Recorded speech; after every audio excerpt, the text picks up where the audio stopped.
let's see some features of resistances in parallel.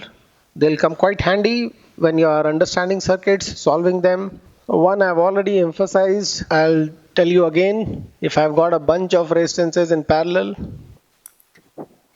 one is 1 ohm, one is 2 ohms, one is 3 ohms, one is 4 ohm, one is 5 ohm, one is 6 ohm. The net resultant resistance, the equivalent resistance of this, would always be less than the least one. So what's the least one in this? That's 1. So your answer would be less than 1. Less than 1 for sure. The reason is, if I am thinking of any one resistance, particularly the one which is having the least value, and think of the circuit with just that resistance, with a given potential, say 12 volt battery, a certain current was flowing. How much was flowing? 12 divided by 1, which is 12 amps was flowing. If I add another resistance, I add this 2 ohm resistance, does it change the voltage across this? Does this voltage get changed? No, the voltage doesn't get changed. The voltage remains same. That's 12 volt. Hence the current in this line remains same. And what happens is, this resistance also has a voltage across it, which is the same voltage as the battery voltage in this case, 12, and draws an additional current of 6 amps. So the total current now becomes 12 plus 6, which is 18 amps. Hence the net resistance decreases. So if you have added a 6 ohm resistance, that is going to draw another 2 amps for its own branch. That is, it is going to draw 2 amps. So you now the net current would have been 12 plus 6 from there plus 2. Similarly, if I add a 4 ohm resistance over here, it is going to draw 3 amps. So plus 3. So current keeps on increasing. Resistance, it means, of the bunch has decreased. So in fact, if you have, say, a 1 ohm resistance in parallel to 100 ohms, your answer would be less than 1. Answer would be only slightly less than 1. The reason is that had this 100 ohm not been there, and say you have a battery of, say, 10 volts, this 1 ohm would have drawn 10 amps. If the 100 ohm is there, it is not going to affect the circuit that much, because the current which it will draw will be very less. It will be quite less. That will be equal to 10 divided by 100, which is 0.1 amps. So the net current has increased from 10 to 10.1 amps, which is not such a great change. Hence, this is not such a great decrease in resistance. So in fact, when we have to measure voltage across resistances, we use voltmeters. And voltmeters are devices which are intended not to change the actual current which was flowing. In this case, it was 10 amps which was flowing. So voltmeters have big resistance in them, so that very small current is drawn, and it measures the voltage across the resistance without changing the effective resistance of the circuit. So effective resistance in this case would have been 1 by 1 plus 1 by 100 and inverse of that. So you'll get R is equal to 100 divided by 101 ohms, which is only slightly less than 1. Now the other thing is, if you see resistances,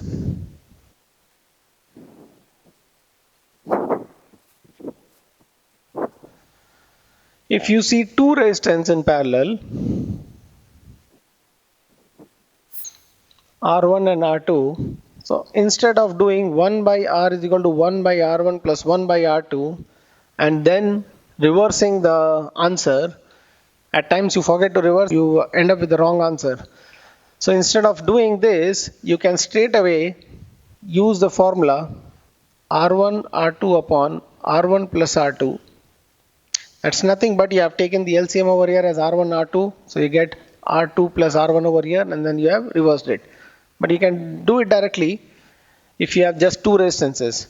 So if I have got this R1 was say 4 and this was equal to 3, then my answer would be R is equal to a multiplication of them, which is 12, divided by the addition of them, which is 7. So answer would be 12 by 7. Is it less than the lesser one? The lesser one over here is 3 ohms. Is it less than 3? Yes, it is less than 3. In fact, it is less than 2. It's 1 point something. The next feature which we can see is the next step for a quick calculation would be if you have resistances in parallel which are of same value. Say two resistances in parallel, both are R and R, or in fact, let me take three of them, three in parallel, and the values are R and R and R. Then the effective resistance would be R by 3. That's your effective resistance. This can be done mentally in various ways. One is the formula way, which is 1 by R is equal to 1 by R plus 1 by R plus 1 by R, which will give you 3 by R, hence R by 3.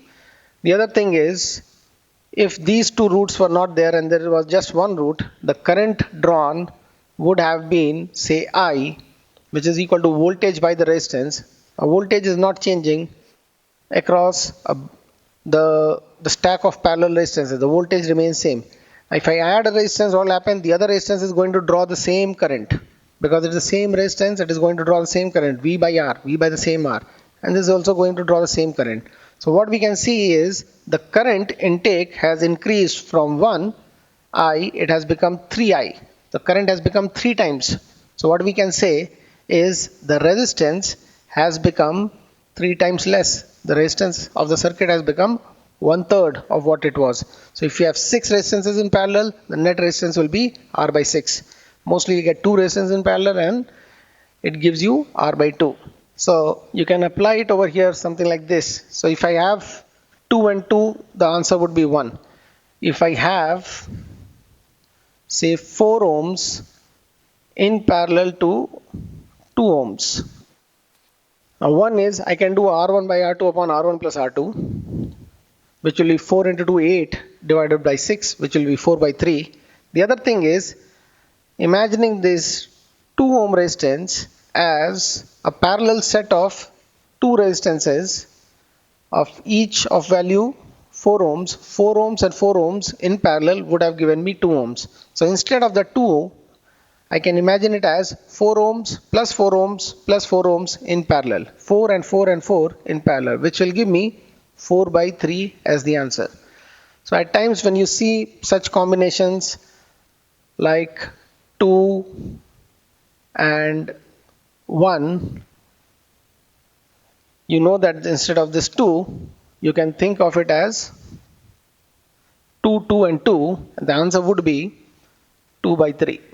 So if I get to see such ones like say 1 and a 2 and a 1 in parallel, so instead of saying that 1 and 1 was half and then doing a half in parallel to 2, which is half into 2 upon 2 plus half, I will imagine this one as not a single resistance but two resistances which are 2 ohms and 2 ohms in parallel. Similarly, this one is not there and instead I've got two resistances, 2 ohms and 2 ohms in parallel. So I've got all of them as 2, 2, 2, 2 and 2. So how many of them? 1, 2, 3, 4, 5. So the answer would be 2 by 5 ohms. So that's another way of doing things a little quicker. My next step would be on observing how the current enters the various branches, how much of it enters in which branch. Say this is a 2 ohm resistance and that's a 4 ohm resistance. Current which has come over here would split into 2 and more will go through the 2 ohm resistance than the 4 ohm resistance. And why so?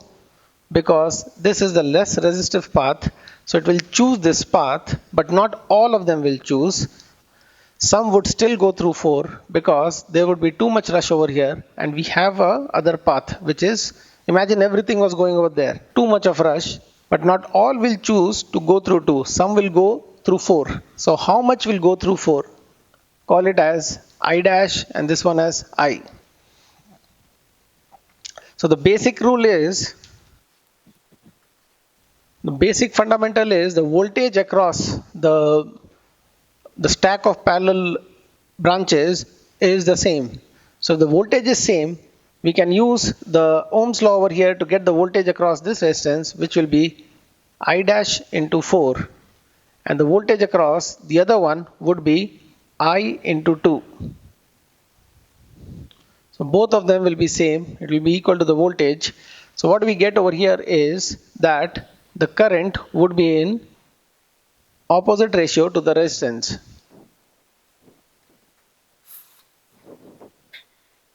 I by I dash is equal to 2. That means your I will be twice the amount of I dash, because the resistance in the branch having I current was half the resistance of the above branch. So when you get, so if the resistances are say R1 and R2, the current is I1 and I2, I can safely say that the ratio of I1 and I2 would be in opposite ratio of the resistances. The ratio of the currents would be in opposite ratio of the resistance. That's right. So but be careful, apply this ratio thing only when there is 2 resistance. If there are more than 2 resistance, you go back to the basic fundamental of applying the voltage same. That means if you have, so if you have 3 resistances in parallel, R1, R2 and R3, then you can't use this ratio effectively. What you have to do is you have to go back to the fundamental and say if the currents were I1, I2 and I3, then I1 R1 will be equal to I2 R2 will be equal to I3 R3, which are all equal to the voltage across the stack. So that's the fundamental what you are going to use. Now when question comes, you just keep your eyes open that the bigger resistance is getting the lesser current and the lesser resistance is getting the bigger current. And if you have more than 2 resistance, you can just think of any 2 and check on the ratio. You don't have to think of all of them together like this. Say there's a 1 ohm resistance in parallel to 2 ohm resistance in parallel to 3 ohm resistance. Then whatever current is in the 3 ohm resistance, say I, the current in the 1 ohm resistance will be 3 times more. It will be 3I. And why so? Whether the 2 ohm was there or not, they will draw the individual currents as the voltage over there remains the same. So you can switch off this 2.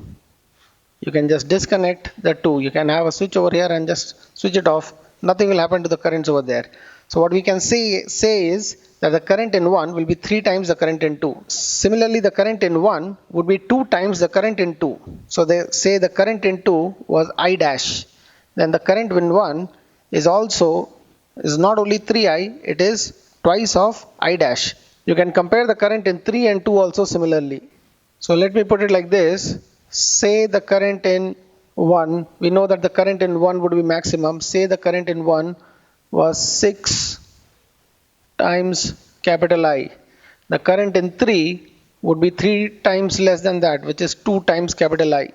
The current in 2 would be half of what is current in 1, because it was twice. The resistance in the middle branch was twice than the resistance in the lower branch. So it will be half of 6I, which is 3I. 3I will be the current over here.